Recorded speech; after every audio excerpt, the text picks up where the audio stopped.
मान्यवर, मैं सदन को बताना चाहता हूं, ये तीनों कानूनों गुलामियों की निशानी से भरे हुए कानून। सबसे पहले तो इसको ब्रिटेन की पार्लियामेंट ने पारित किया था, हमने अडॉप्ट किया था। मॉनसून सेशन के आखिरी दिन यानी 11 अगस्त को देश के गृह मंत्री अमित शाह ने 163 साल पुराने 3 कानूनों में बदलाव का बिल लोकसभा में पेश किया।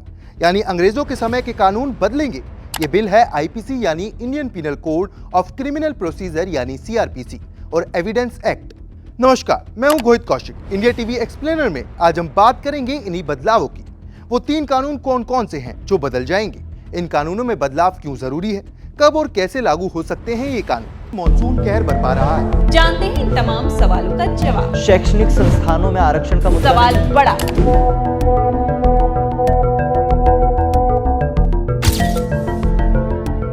सबसे पहले बताते हैं कौन से कानून हैं जो बदलेंगे। पहला, 1860 में बना इंडियन पिनल कोड, जिसकी जगह होगी भारतीय न्याय संहिता 2023।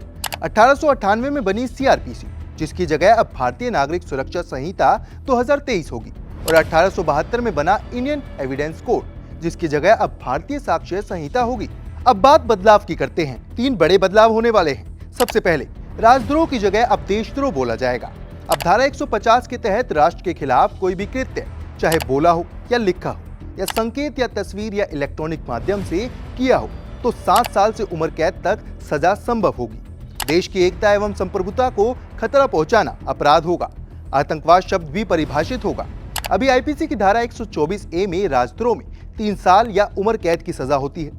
दूसरा, सामुदायिक सजा। पहली बार छोटे मोटे अपराधों जैसे नशे में हंगामा, 5000 से कम की चोरी के लिए 24 घंटे की सजा या 1000 रुपए जुर्माना या सामुदायिक सेवा करने की सजा हो सकती है। अभी ऐसे अपराधों पर जेल भेजा जाता है। अमेरिका, यूके में ऐसा कानून है। तीसरा, मॉब लिंचिंग पर मौत की सजा का प्रावधान। 5 या अधिक लोग जाति, नस्ल या भाषा के आधार पर हत्या करते हैं, जो न्यूनतम 7 साल की सजा होगी। अभी स्पष्ट कानून नहीं है। धारा 302, 147, 148 में कार्रवाई होती है।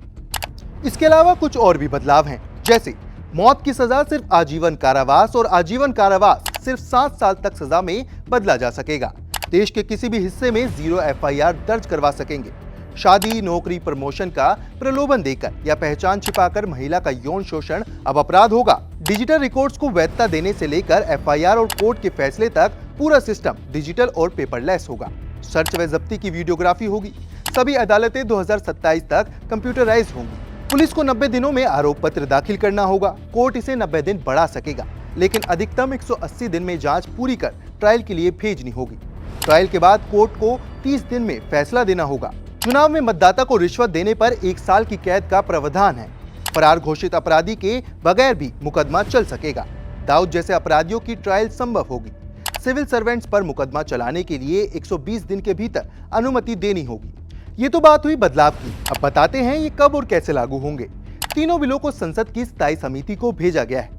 संसद के शीर्ष सत्र के पहले समिति की रिपोर्ट नहीं आई तो लोकसभा का कार्यकाल खत्म होने पर फिर रद्द हो जाएंगे। हालांकि सरकार चाहेगी तो इस पर सहमति बन सकती है। अब सवाल ये है कि इन तीनों में सरकार जो बदलाव कर रही है उससे फायदा क्या होगा। अभी 5 करोड़ से ज्यादा केस अदालतों में पेंडिंग है। छोटे मामलों में सामुदायिक सेवा जैसे दंड देने के नए प्रावधानों से मुकदमों की संख्या में कमी आ सकती है। आजादी के बाद और संविधान लागू होने के बावजूद अंग्रेजों के जमाने के 2 सदी पुराने कानूनों से आपराधिक न्याय प्रणाली चल रही थी। इसे औपनिवेशिक गुलामी माना जा रहा था।